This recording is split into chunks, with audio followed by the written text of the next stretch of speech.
na kuomba kwa Wakristo ni nini maana yake. Tujue maana ya kufunga na kuomba kwa Wakristo. Katika Zaburi ile ya 35 mstari ule wa 13 imeandikwa, bali mimi walipougua wao, nguo yangu ilikuwa gunia, na alijitesa nafsi yangu kwa kufunga, maombi yangu yakarejea kifuani mwangu. Bwana Yesu asifiwe.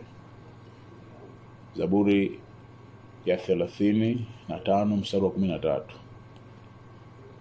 bali mimi walipougua wao, nguo yangu ilikuwa gunia, na alijitesa nafsi yangu kwa kufunga, maombi yangu yakarejea kifuani mwangu.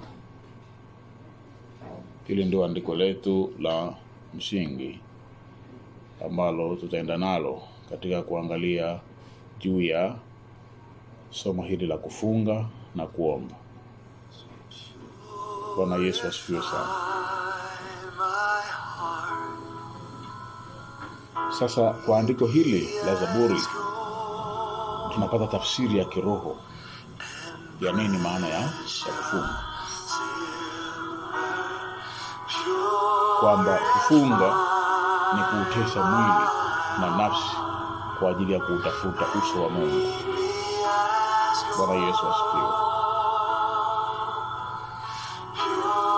Kufunga ni kuutesa mwili na nafsi kwa ajili ya kutafuta uso wa Mungu.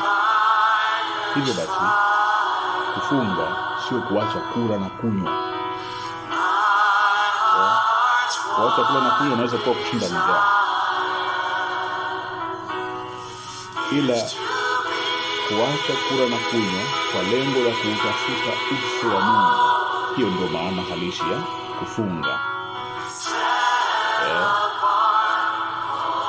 Maana yake katika funga hii tunajizuia katika tabia na mwenendo.